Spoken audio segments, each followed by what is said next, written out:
We know exactly what Putin wants. We know exactly that. And my understanding of the way this meeting should happen is to have first face-to-face meeting between Donald Trump and Vladimir Putin to have to sort out what is the Russian position. That's the name of the game. It's not about testing Putin or whatever. What we don't know is what could be subject to negotiation.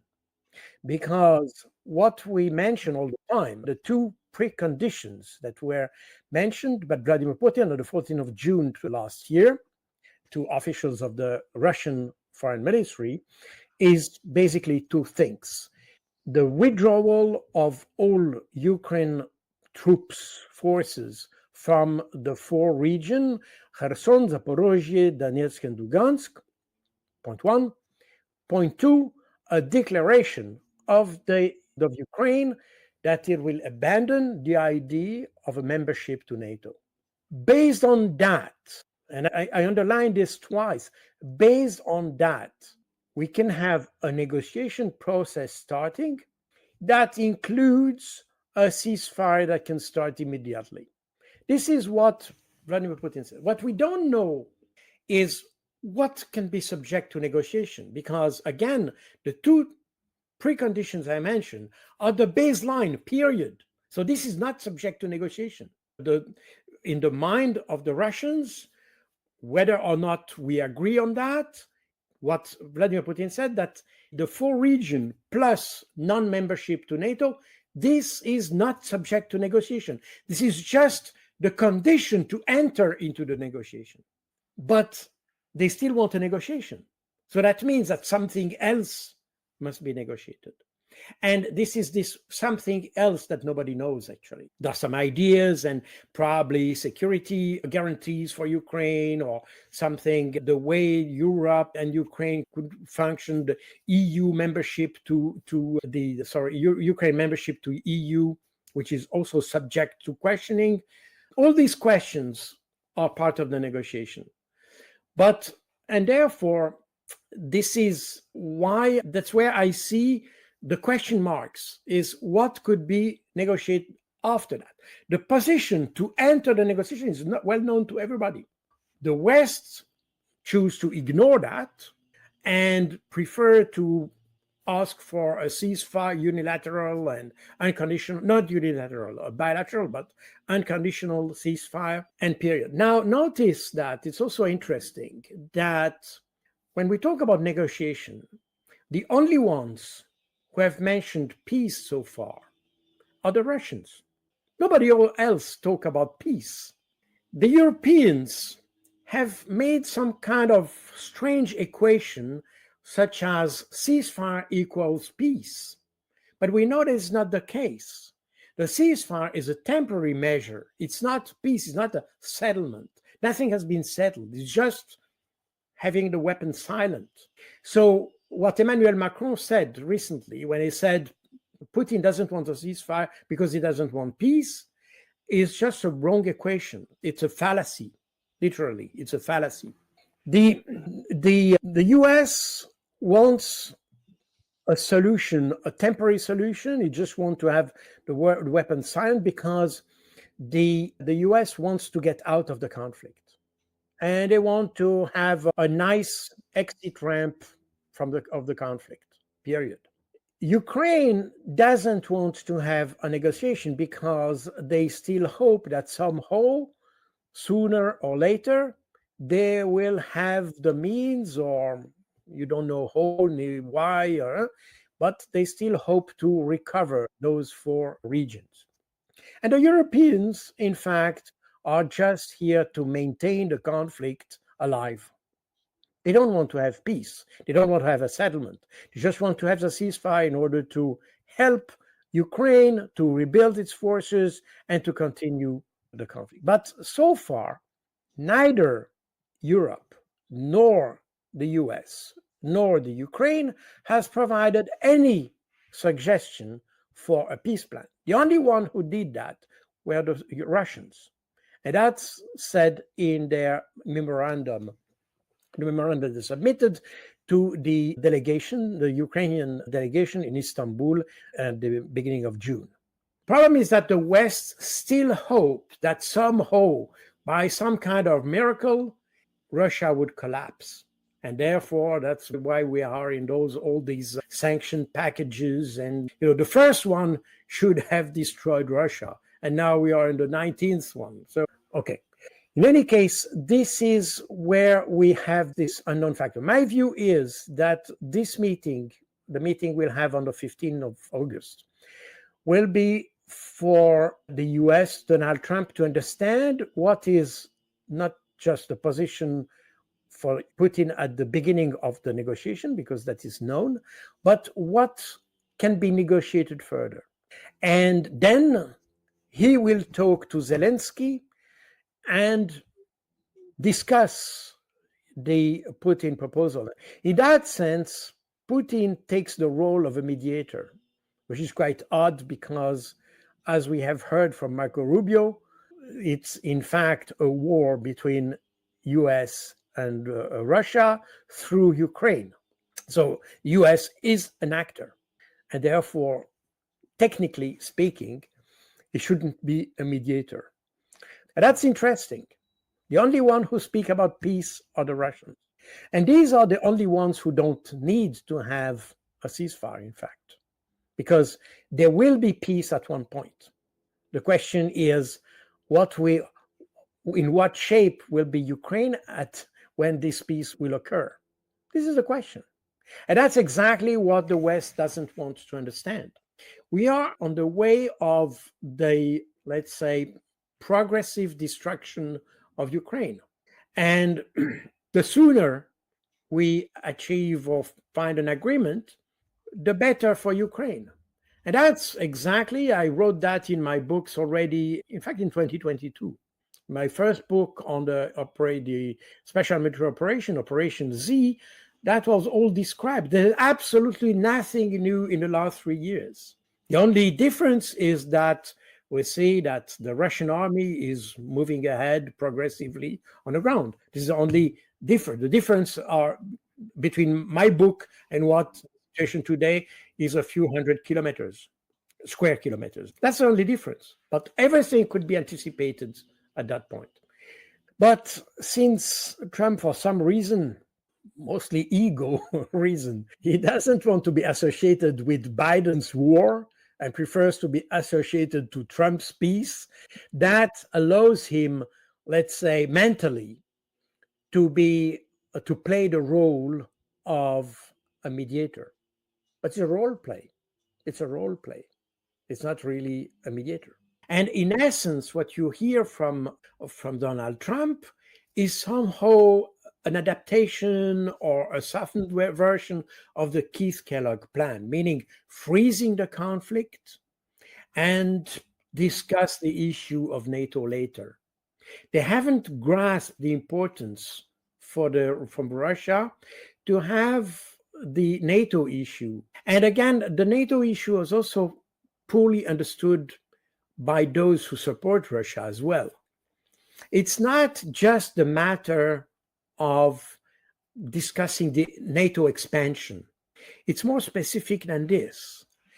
What the Russians expect is a statement that Ukraine will not be member of NATO. And if you read the proposals that were submitted by Russia on the 17th of December 2021, just 1 month or the 2 months before the start of the special military operation. These two proposals, one was addressed to the NATO General Secretary, the other one was addressed to the US.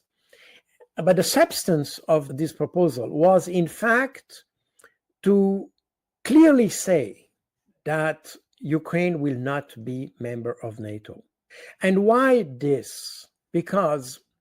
And why did it happen on the 17th of December? That's very important to understand.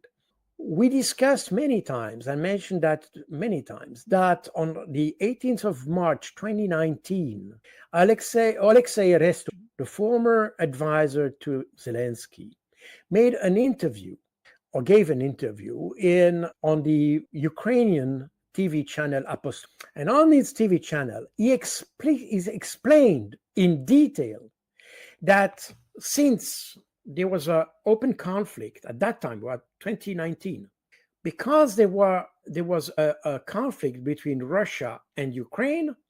Ukraine cannot enter NATO because basically NATO doesn't accept members who have an open conflict, especially with a nuclear superpower. And that's the centerpiece of the whole thing, was this promise that was done to Ukraine that if Russia collapses, then they would enter NATO.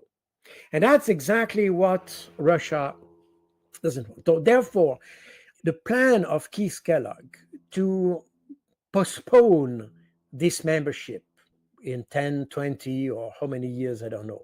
This is unacceptable for Russia, because that means that somehow we may have history to repeat itself. Therefore, for now, what the Russia demand is that we should say definitively, without any, let's say, ambiguity, that Ukraine will not be member of NATO. That's the whole thing. Of course, you can translate that as non-expansion of NATO and all that.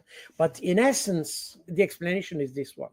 That's exactly what the Russians want. And we see that the US and Trump, by using this Keith Kellogg plan in some variant or variations, still keep somehow, even if they say officially that Ukraine will not be member of NATO or it's not on the table or things like that, they don't put explicitly on paper Ukraine will not be member of NATO.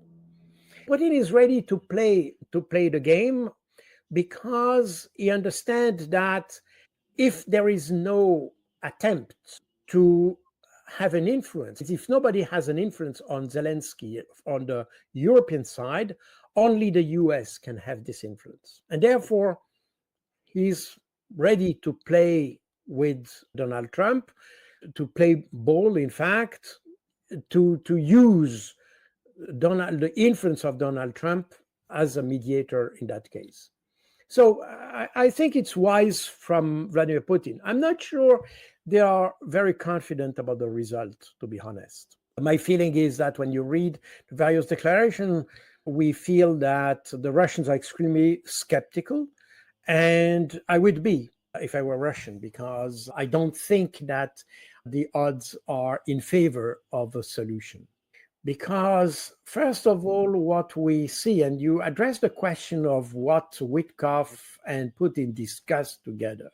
My feeling is that Steve Witkoff is probably very good at selling second-hand cars or something like that. He's probably good at bargaining, but I'm not sure he has a very great geopolitical sense of the situation. I'm not sure he has a real understanding of the capacities and capabilities of Russia. I feel that as all the Westerners, it tends to overestimate the capacities of Ukraine. And it overestimates also the capacities to have the Ukrainian capacity over time. Probably not right now, but over time, which is basically what you hear from the Europeans. And because it's not the first time that Putin and Witkoff talk together, and they probably go well together, but whether Witkoff comes with the right message, it seems to me, it's not just last week, but also the weeks before, I had the feeling that he didn't understand what was that. Because we have seen that despite all the meetings he had so far with Vladimir Putin, the US kept coming back with Keith Kellogg plan. And this picture, this accurate picture, is viewed, especially in Europe, as like a treason, because no, Putin cannot win. He cannot do that. And he doesn't, no, he has to lose. And therefore, we cannot accept the fact that he wants the four. No, regardless of what you think, he wants to keep those four regions. And that's should the base for the discussion. It's not to find a solution with, say, to freeze and all that. No, the base of the discussion that he wants this, period. Then if you have to negotiate something, that what he wants and the baseline to enter the negotiation is the baseline, period. And again, the problem is not whether or not you like Vladimir Putin or not, whether or not you like Vladimir Putin. The thing is that he wants this, and he's a position to enforce what he wants. That's the key. Therefore, you can say Putin is this or that, and the reality on the ground is that he is in a position to enforce what he wants to have.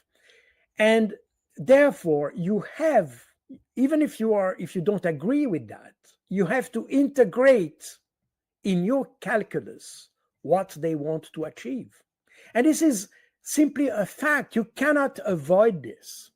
It's exactly as if you have a tank in front of you, you can say it doesn't exist. You can say that. But the fact of the matter is that it exists and is ready to fire at you. What if you want to negotiate, if you want to have something, to gain something, then that comes in the phase after the start of negotiation. That means once Putin has got his 4 region, and once Ukraine has declared it will abandon the idea of being a NATO member. Once this is put, then you put this aside, and all the negotiation can be applied on other topics of this. They can be obviously connected, like security guarantees for Ukraine, for instance, and things like this. But the way you want to do that needs to be consistent with the reality, with the facts. Every time we talk about the understanding of Russia and all that, as I just did now, I put everything on the shoulder of Steve Witkoff. But in essence, that should be the task of the CIA, especially the CIA, to explain Donald Trump and, of course, the DNI, the Office of the Director of the National Intelligence, which is Tulsi Gabbard at the end, because she has the oversight over the whole intelligence community. But that should be their task between the ODNI and the CIA to explain exactly Donald Trump what is at stake. And here we see that it's somehow missing, at least in my view. Again, I'm not in the White House. I don't know all the reports that Donald Trump receives. But I have the feeling he has only a partial understanding of the situation.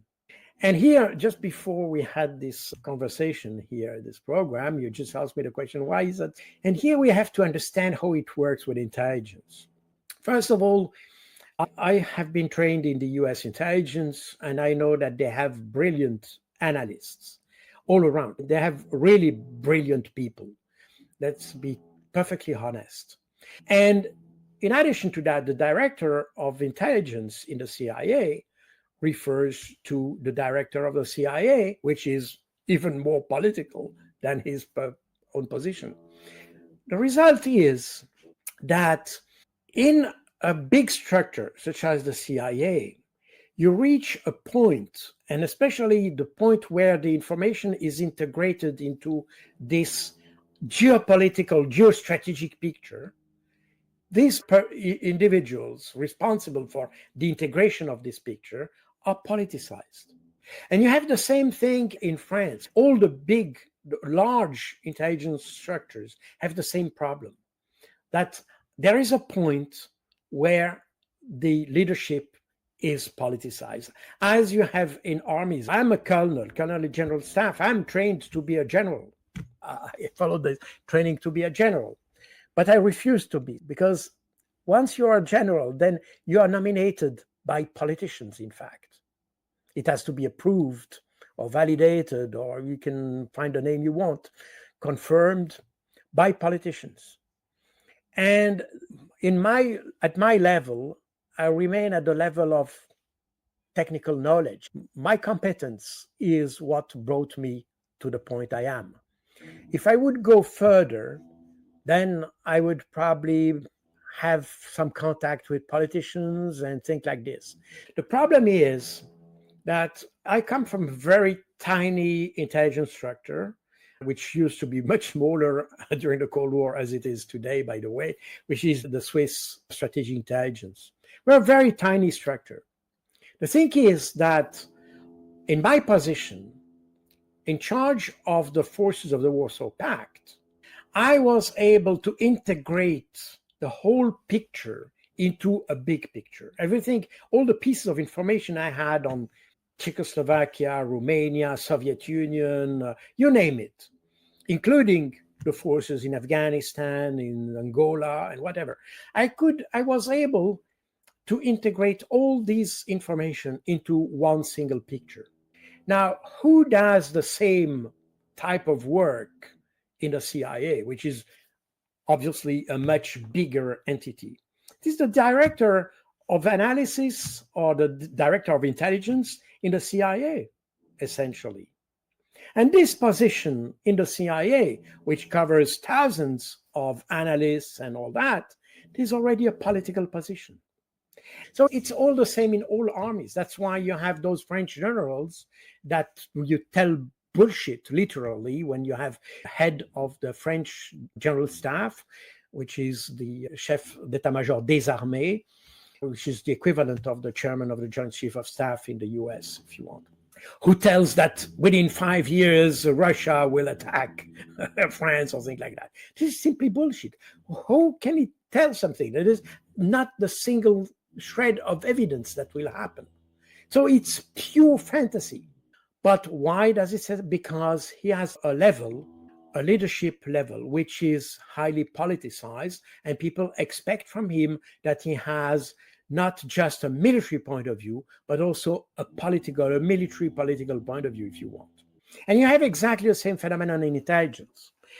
As a result, the totally foolish idea the Ukrainians came about were that having a war against Russia and destroying Russia through sanctions, that's the important thing, through the sanctions by the Western community, the European Union, and making the Russian government to collapse, and therefore making Russia to defeat Russia, then that would make Russia no longer a barrier for Ukraine to enter NATO.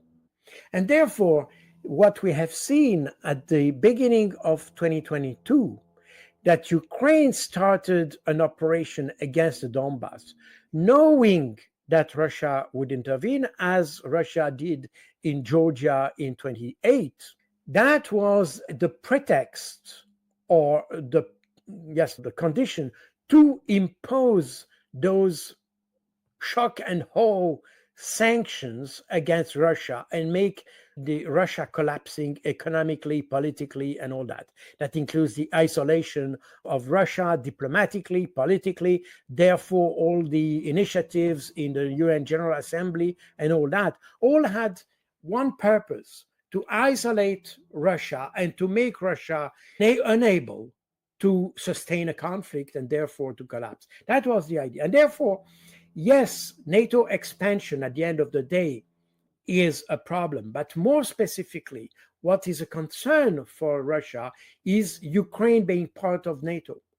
And if we had said to Ukraine very clearly, no, you will not be member to NATO, then Ukraine would have not started this operation, and therefore wouldn't have triggered the Russian reaction, and this conflict wouldn't have happened. So we are going around a circle here. And what Putin wants is that we stop going around the problem. We should once for all say exactly what should be done, yes or no, and that will define the later sequence of the whole negotiation. And that's the whole thing. And Trump has not got that. And somehow Steve Witkoff has not been able so far to explain Donald Trump what is really at stake. That's why I'm a little bit pessimistic about the situation. But you mentioned the issue of Trump being aware of the situation. And here we are again. We of course, everything we talk about is related to Steve Witkoff and Keith Kellogg and all that, but there are other actors that play or should play a more important role in that, and that's intelligence, the strategic intelligence. And that's where we see this piece of the puzzle missing. My personal view is that intelligence should be totally apolitical, I mean, no political, because if you are the head of logistics, armed forces, or things like this, you depend on national resources, industry, whatever, railways or communication networks. You have a foot in the domestic politics and things like this somehow, or economics. And therefore you need to have an understanding of local politics. When you present the situation in a country, a foreign country, like Russia or China, you cannot afford to be a politician there. You have to provide the right picture. Otherwise, you may overestimate or underestimate the capacities or capabilities of your enemy. And that's where the position of the strategic intelligence analyst is to be as factual as possible.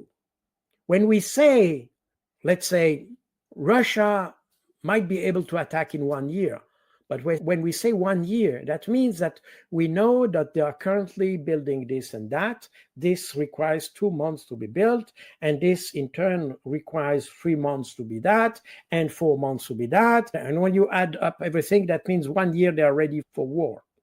But it's based on the indication. It's not just a guesswork. It's based on the indication they are doing this, and you know that it will take so much time. And you know that there is this other, in order to make this work, they need to have these other things that need to work. And the combination of both make that this cannot be ready before 7 months or so. And when you add all things together, then you come to an evaluation or estimate that it will take 7 to 8 months to reach the point where they will be able to attack.